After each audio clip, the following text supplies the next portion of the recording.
Hey, friend, and welcome back to the YouTube channel for the Renaissance English History Podcast. I am your host, Heather. I've been podcasting on Tudor England since 2009 with my show, which makes it the original Tudor History Podcast. And this channel is where I put all of my episodes from all of my shows, as well as tons of extra content like this video right here. Today, we are going to talk about Elizabeth Vernon, the lady who defied the Virgin Queen.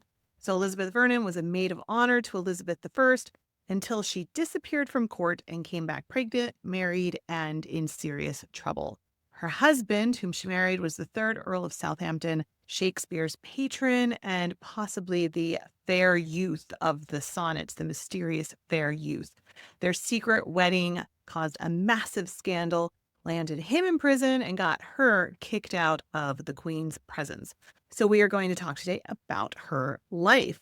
Let's get right into it, but before we do, your regular reminder that if you would like to see more Tudor history in your YouTube feed and you're not already subscribed to this channel, go ahead and hit subscribe so you never miss a video like this that I put out.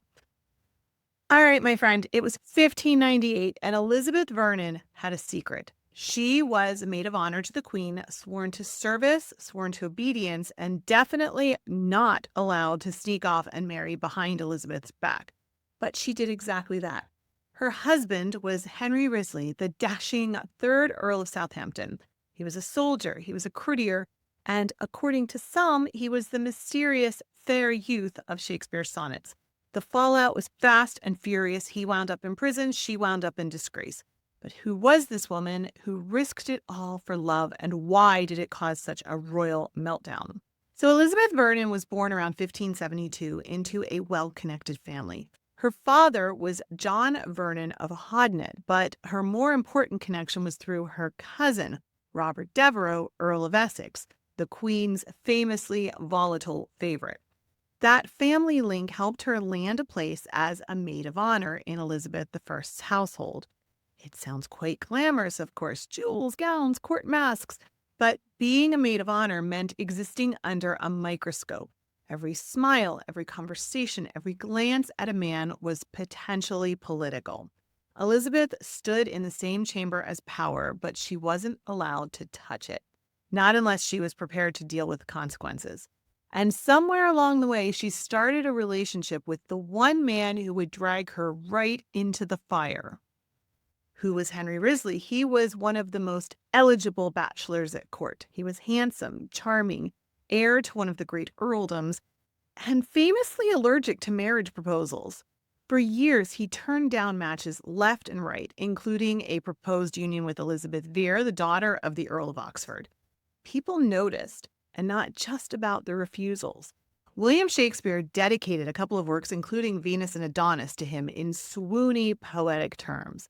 Many scholars believe that Henry was the fair youth of Shakespeare's sonnets, the object of intense affection, admiration, maybe more. Whether those verses were heartfelt or just flattery for a generous patron, the rumors stuck. Then suddenly, Henry did marry in secret to Elizabeth Vernon. And when word got out that she was pregnant, everything exploded. The marriage hadn't been properly approved by the Queen, which wasn't just rude, it was also political insubordination. Elizabeth I valued control over her court, especially her women. She was famous for this. One of her maids of honor sneaking off to marry one of her nobles was an open challenge to her authority. Henry was briefly locked up in the Fleet prison. Elizabeth was banished from court. The great romantic gesture came with real consequences. Henry didn't stay in the Fleet prison for very long, just a few weeks, maybe a month or two at most. But in Elizabethan politics, that was more than enough to leave a mark. The Queen had made her point. Marrying without her permission wasn't just a personal offense, it was a public one. Elizabeth Vernon, meanwhile, was banished from court, like we said, and left to figure out her pregnancy and her new married life outside the protective bubble of royal favor.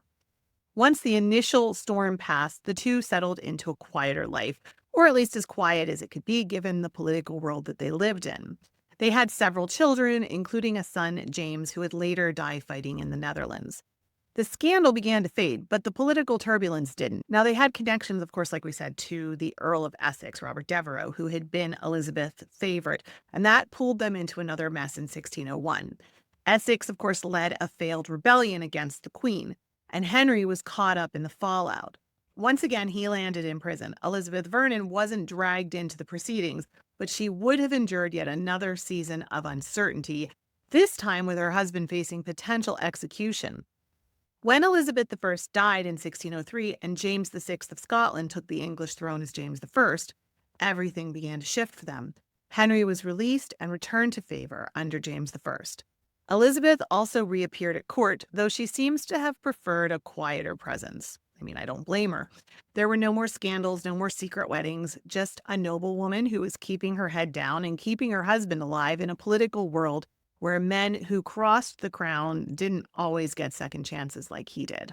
Elizabeth Vernon didn't leave behind letters or poetry or memoirs, no grand declarations of her motivations or her regrets in life, but she lived through extraordinary times.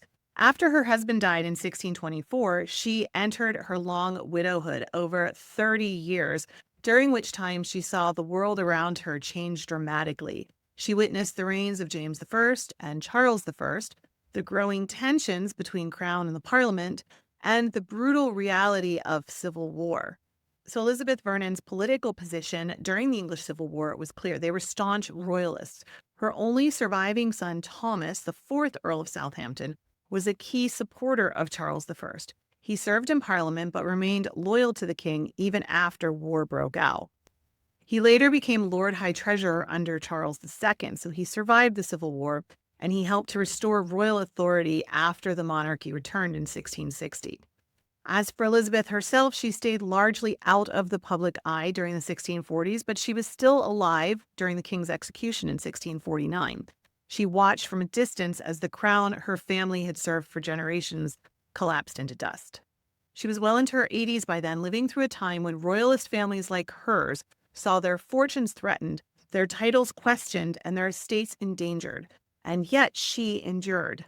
By the time she died in 1655, Oliver Cromwell was Lord Protector, and England hadn't had a king in 6 years. What she did during all of these decades is largely unrecorded, but her longevity alone is remarkable. She saw the Tudor world vanish and an entirely new England take its place. Her one act of defiance, marrying for love, had almost ruined her, but she managed to stay alive, quiet, steadily, and on her own terms. And I think that makes her worth talking about. She's a fascinating woman. So there we go, a little bit about Elizabeth Vernon. Just a quick note that the Indiegogo crowdfunder for the 2026 Tutor Planner is on right now. This is the 2025 Tutor Planner. There's like a Venn diagram I made of people who are tutor nerds as well as planner nerds, which is me. I'm also a planner nerd in addition to being a tutor nerd. And so about 8-9 years ago, 2016, I wanted to make a planner that was filled with tutor history and looked really tutor and was just like super tutor plannery. And one didn't exist. And so I made it. And I self-published it just on a print-on-demand company because I wanted it myself. And I thought I could sell a couple, and it actually got really popular. So then I started working with a printer to add in like the customizations that I wanted, like ribbon, markers, folders, all that kind of stuff. I'll show you in a sec. And I still do it every year. And because I self-publish it, I have all of the printer costs myself. So I do a crowdfunder every year to raise the money for that. If you come in and support the crowdfunder, you get the planner at a massive discount. And you guarantee that you get a copy because like I generally always sell out of them. So you can come in and get the planner at a huge discount, get lots of perks too. I have all kinds of perks that go along with it, like audio courses and activity books and all kinds of fun stuff. So this is the 2025. I'll show you really quickly. I have done other walkthrough videos, so I'll just show you really quick. This is what it looks like. And also crowdfunders get to vote on the cover. So you get to actually help create it as well. So that's fun, but it always looks something very similar to this, though the cover does differ each year. And then I will show you really quick. This is like a weekly layout. So you can see it has like a little tutor factoid, lots of notes pages, a habit tracker, super fun. I also have a lot of the medieval feast and holidays on there. So you can celebrate like a tutor and fast and feast if you like Henry VIII would have before he left the church.